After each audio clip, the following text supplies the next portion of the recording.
Nathan has been a part of a discipling relationship for a number of months and is getting ready to transition. And we want to just share a little bit of his story of what God has done with him through this process. And so, Nathan, thanks for being up here with us. So, you've been in a discipling relationship for about a year or so, and it hasn't been a one-on-one relationship. It's been a small group. It's been a group of 3 or 4 guys that are meeting together regularly. What have you noticed that's been a benefit of having a group discipling connection as opposed to just a one-on-one? Yeah, sure. So I've been meeting with a couple of guys for the last, year and a half. And the cool thing about having like a small group for me has been, I mean, when we're together, very simply, we all have different life experiences and different perspectives on things. And so you're able to pull from different areas of that. And then even when we're not together, just during the week, I think it's been cool. All the guys in our group just happen to have like very distinct gifts and giftings. And so, things that you need during the week as far as just like the community aspect of what we do. I know I've got one guy who's like phenomenal at praying for me every day. I know he's praying for when I need prayer. Like I like he is like my prayer warrior guy. I've got other guys that are like hey, let's go get coffee and talk about things. And they're really good at that kind of a thing. And so like we all have our own giftings that we're able to kind of give each other during the week. So I'm able to lean on the strengths of multiple people. Yeah, that's great. So how have you seen your life changed over this past year by being part of this group of men that you're meeting together with on a regular basis? Yeah. Well, I had a baby, and I'm about to have another one. I don't think those guys had anything to do with that. But keep going. You're going somewhere with that. So I've just been going through a lot of just like life changes, right? So just a lot of new stages of life and things like that. And so having this group of guys who have, all of them have kids and they're all older than babies. So they've been through some of these stages. So I'm able to lean on a lot of those experiences. And the biggest thing for me has just been accountability, right? Like just every single week, I know that I'm going to be walking into, I know I'm going to be walking into talking to these guys about things, and when I am kind of going off track in some way, it pulls me back. The idea, it's a really cool sermon series that I hope is Joel's sermon series and not someone else that I would be randomly listening to, about rumble strips. We know what rumble strips are. They're like the things on the side of the road that I drive on too much and my wife gets mad at me for it. And it like alerts you like, hey, you're going off track. And so every single week, like I've got these like rumble strips that are like built into my life of, hey, like I haven't been praying like I need to. I haven't been loving my wife like I need to. I haven't been doing this. And it's a really good, like very tangible way to kind of get me back on track. So yeah, it's kind of like the design for that disciple. There's the 2 arrows pressing in on one another, helping one another, encourage one another there.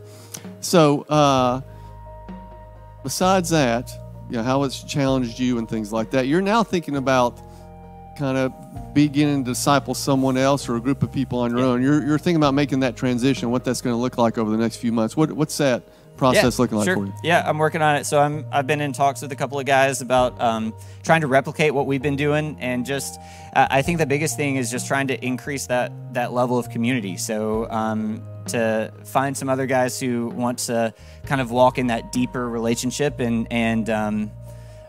be able to support each other, encourage each other as we go, because life is hard, man. And there's a lot of nasty stuff out there, and so being able to have some guys that you're like very intentionally walking through these things with is really cool. So I'm in the process right now of trying to gather some guys to kind of extend that level of community to them as well. Sure. And so we've talked about discipling with other men, but you're also a dad of 2. Yeah. And you have a baby, but you also have, how old's Hanley now? 6? He is 7. 7. Going He's on already 30. 7. Yes. Okay. So what's it like trying to disciple in your home with him?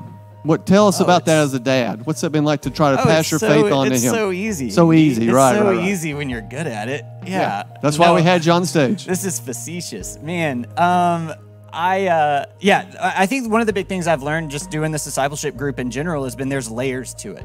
There's layers of this discipleship. You know, when we talk about Jesus and the way that he discipled, like he discipled people differently, depending on kind of where they were in relationship to him. And so, you know, the easiest place to disciple should be our home, because these are the people that I'm with all day long, every day, and these are the people I'm closest to. But oftentimes I think that that gets lost, and it does on me. So when I say it's easy and I'm good at it, what I mean is it's not easy and I'm not good at it. And but I've been working on trying to be more intentional in how I disciple just my kids. And Hanley specifically, you know, he's 7.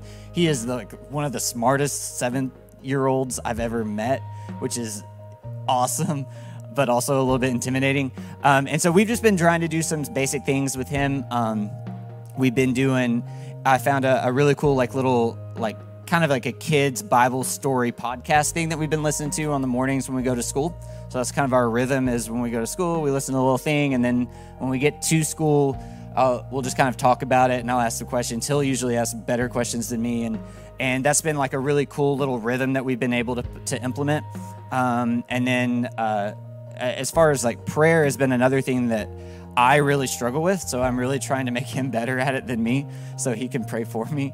And so at night we do, every night when we do like our prayers, you know, the bedtime prayers or whatever, we usually do, there's like the 3 things that we pray for. So I'm like, okay, buddy, so who do you want to pray for? I pray for somebody else. What do you want to pray for yourself? Like, what do you want to ask God for to help you with? And what are you thankful for?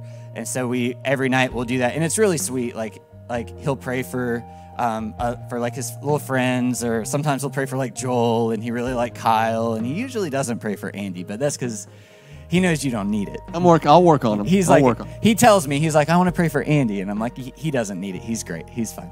But it's really sweet. So I'm just trying to build that, habit and build those rhythms, you know, in his life as well. So that's been a really cool thing to really focus in on. So what encouragement would you have for dads out there that are struggling in the same way you just shared, of like, okay, what do I do? How do I do this? What encouragement would you have for them to be able to pass on their faith to their own kids? Yeah, I mean, I think the best encouragement is that, like, it's okay to be not great at it. I think I've you know, listened to people be on stage and talk about things that they do with their kids, and I'm like, oh wow, that's so cool. You're so spiritual. You're so much of a better dad than me.